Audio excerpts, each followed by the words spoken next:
Ayan guys, meron na naman tayong bagong video na nanggaling kay Sir Juan. I-interviewin na naman siya uli ngayon, kaya ito panoorin natin guys. Play ko na.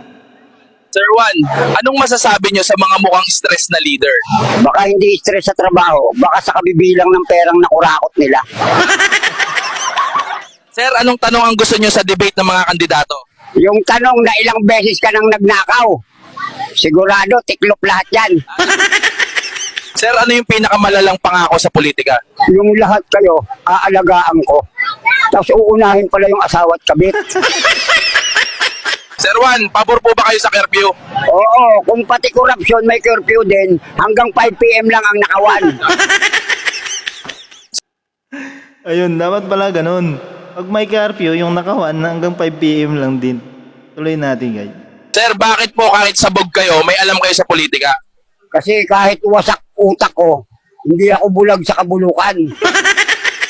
Sir, may pagkakaiba po ba ang traditional at modernong politiko? Wala, pareho lang ng target. Kaba ng bayan, hindi kaalaman. Sir, kung may isusumbong po kayong ahensya, ano yon? Yung nawawala kapag may kalamidad, pero lumilitaw kapag eleksyon. Oo nga naman, ano.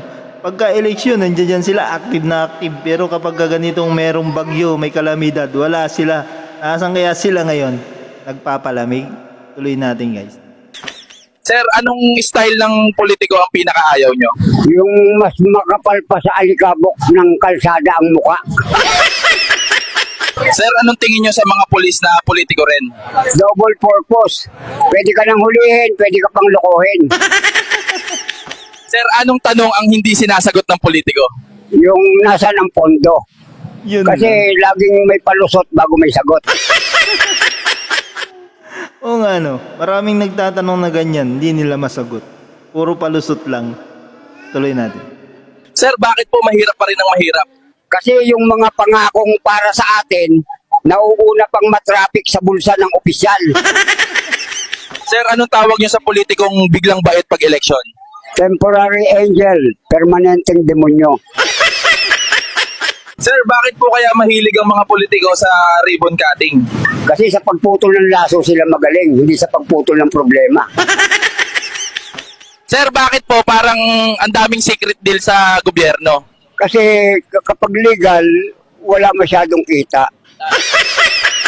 Sir, bakit po kaya parang laging gutom ang bayan? Kasi ang budget, nilamon ng buhaya bago makarating sa plato ng tao. Sir, anong gusto nyong marinig sa SONA? Yung magsasabi na, pasensya na po, niloko namin kayo. Yan ang hinihintay namin, malapit na naman yung SONA. Tuloy natin. Sir, kung ipapakilala mo ang sarili sa rally, paano mo sasabihin? Hindi ako kandidato, pero lahat ng kandidato may atraso sa akin. Sir, kung may huling mensahe kayo sa gobyerno, ano yon? Hindi nyo kailangan ng 6 na taon para manloko. Minsan, 6 na linggo pa lang, booking na kayo.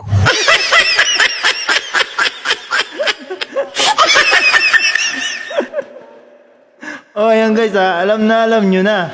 Hindi daw kailangan yung 6 na taon. May 3 taon pa. Iba talaga to si Sir Juan. Ayan guys, bye-bye.